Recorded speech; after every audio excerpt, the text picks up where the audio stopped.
唔理啦。你最想同 Twice 邊個成員拍拖？又係呢條。Flashback.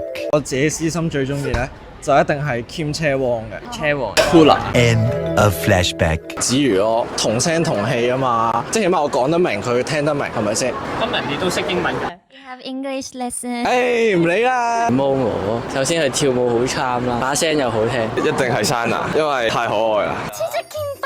子瑜咯，因為淨係識子瑜咋。子瑜外表係子瑜 ，overall 我會揀志孝。Momo，細個已經係中意 Momo，同那年拍拖。想講呢個添。咁你覺得男仔同女仔中意嘅 type 一唔一樣呢？未必吧，男仔應該係中意彩英嗰啲。我身邊啲男仔都係中意 Momo，男仔咧都會中意 Sana、那年呢啲 type 啦，係咪Momo 係中意日本嗰三個。男仔嘅話，我好似見 Sana 啊、Momo 嗰啲多啲。男仔都係 Sana 子瑜，女仔嘅話好似 Momo 同埋志孝多啲。應該女仔中意那年啦好多。女仔嘅話，可能那年咯。身邊女仔 friend 都係。我覺得都中意嘅，男女通食都係通食。